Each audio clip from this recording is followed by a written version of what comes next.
I now give the floor to His Excellency Mahamat Saleh, Annadif, Minister of State, Minister of Foreign Affairs, Chadians Abroad and International Cooperation of Chad.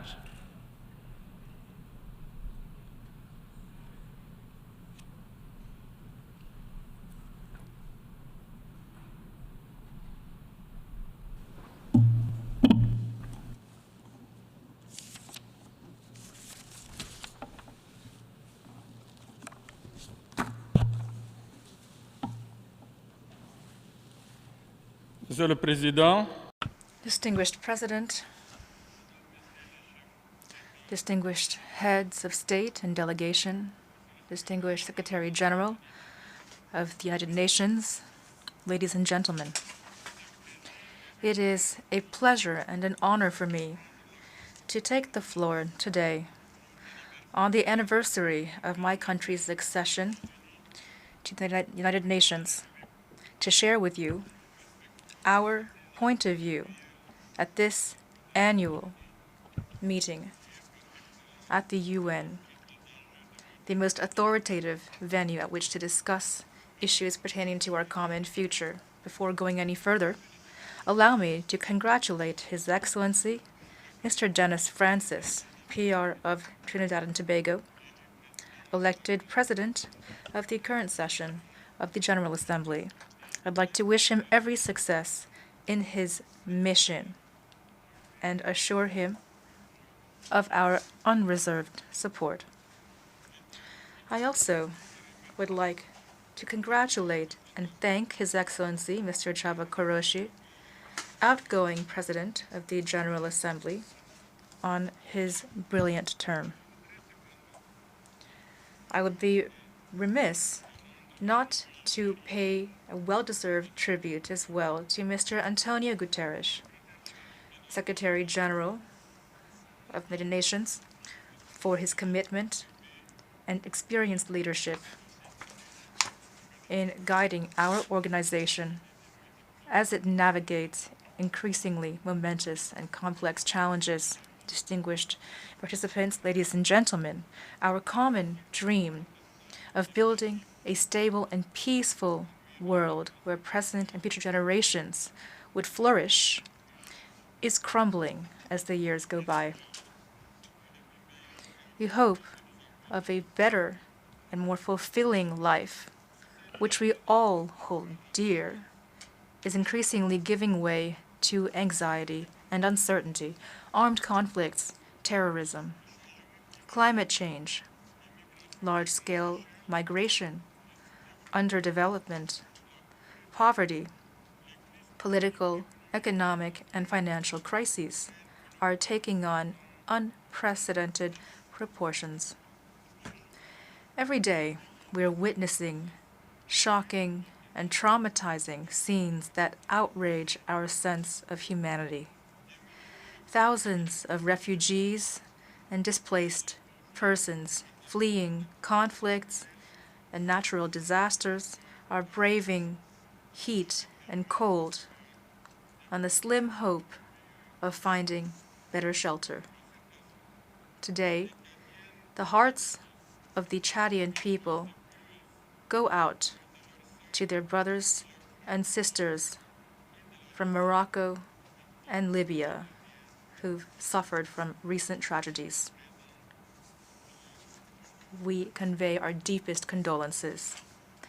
That is why we commend the relevance of the theme of this 78th session of the UN General Assembly. That is to say, rebuilding confidence and reigniting global solidarity, accelerating action on the 2030 Agenda and its Sustainable Development Goals toward peace, prosperity, progress, and sustainability for all.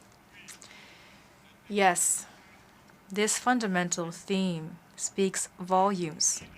The words chosen have great significance beyond their symbolic import. Yes, it is time to rebuild trust and to reignite solidarity, because the UN is increasingly limited and its ability to embody the very values that make up its essence.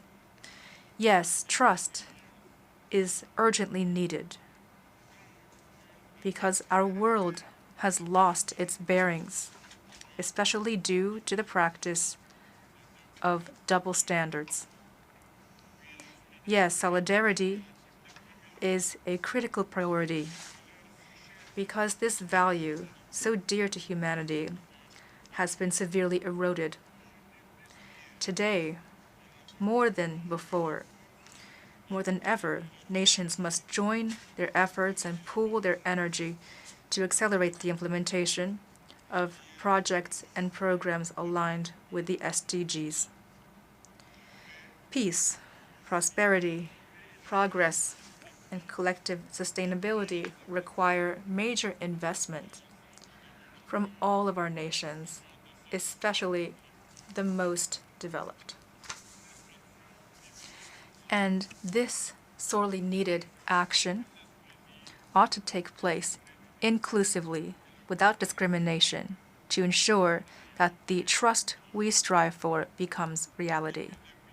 Distinguished participants, ladies and gentlemen, allow me now to share with you a brief overview of the implementation of a 2030 agenda in my country, Chad.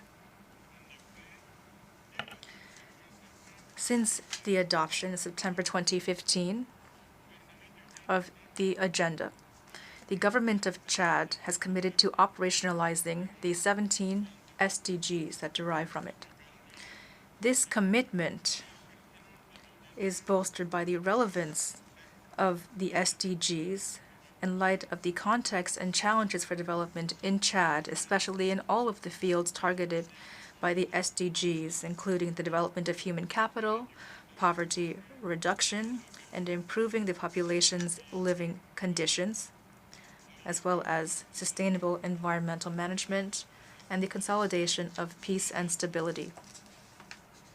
To this end, the government has incorporated the SDGs among its priorities in its Vision 2030, the Chad we want, as well as in its National Development Plan for the period 2017 to 2021, extended until December of this year, as well as the new National Development Plan that is currently being adopted for 2024 to 28.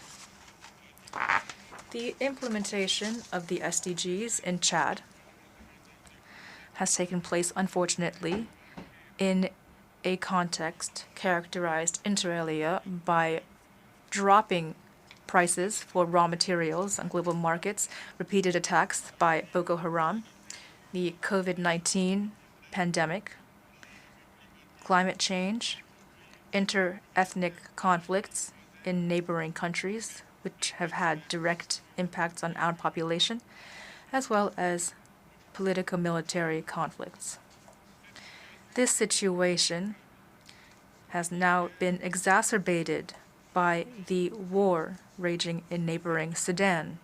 To date, we have taken in more than 400,000 new refugees, in addition to the 600,000 refugees that are already living in Chad and have been for several years.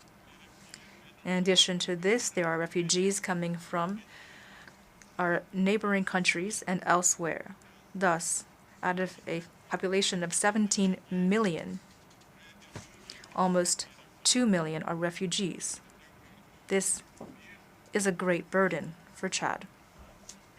My country calls for rapid, coordinated, and comprehensive action on behalf of the entire international community to address this humanitarian disaster, which is most likely the worst in the world at this time.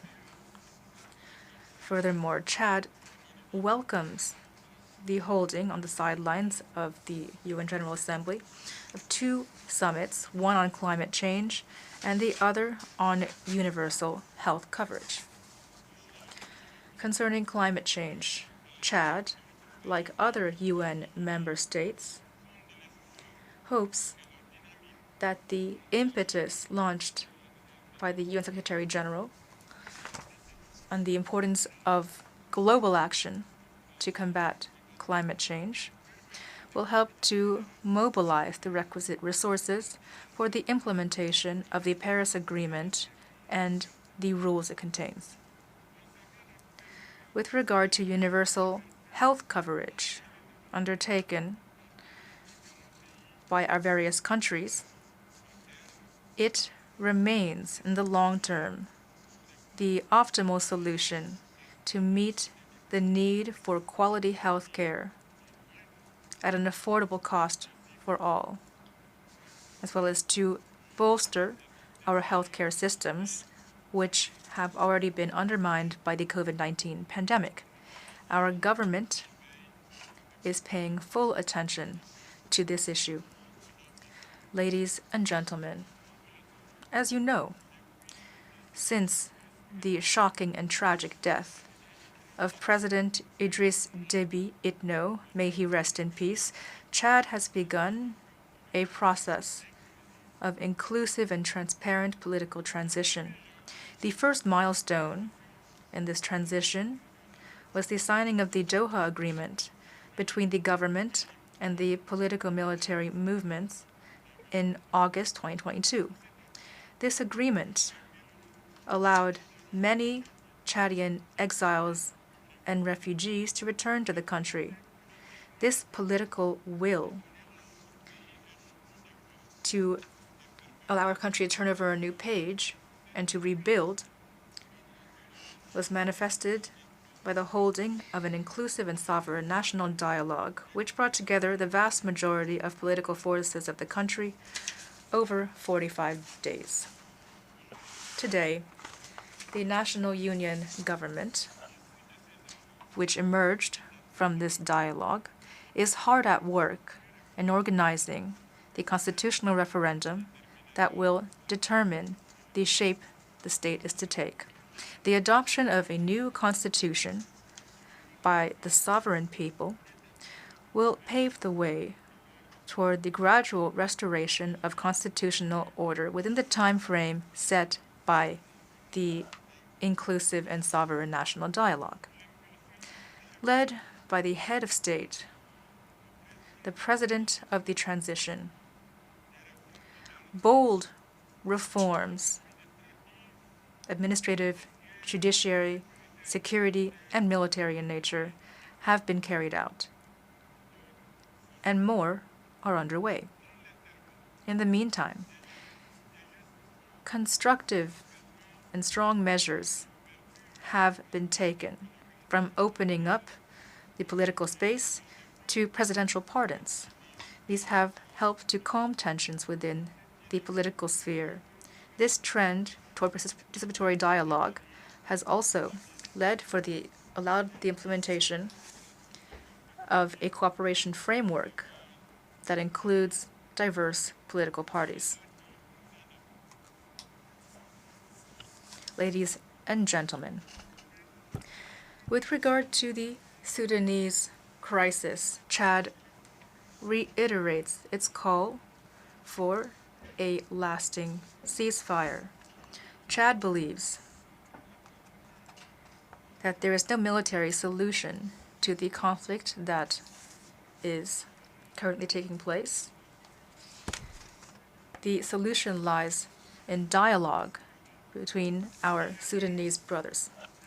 2 days ago, September 19th, at the opening of the UN General Assembly, Secretary General Antonio Guterres questioned the global governance embodied by the UN Security Council and the Bretton Woods system in strong terms. I quote, "The choice is not reform or the status quo.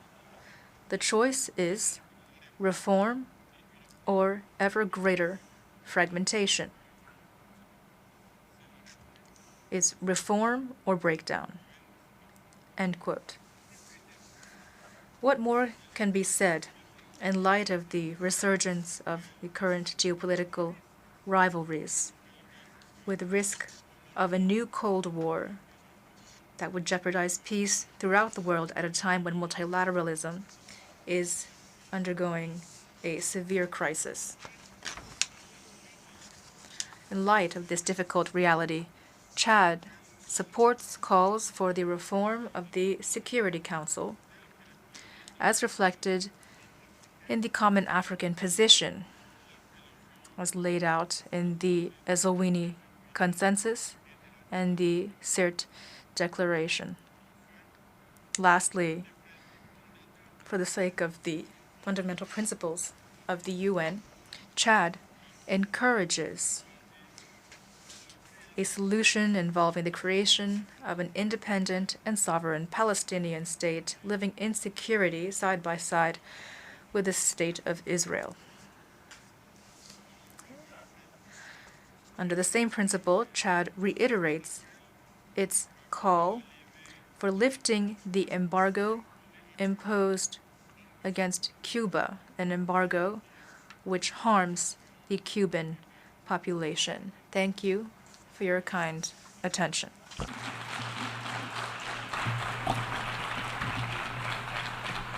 I thank the Minister of Foreign Affairs, Chadians Abroad and International Cooperation of Chad for his statement.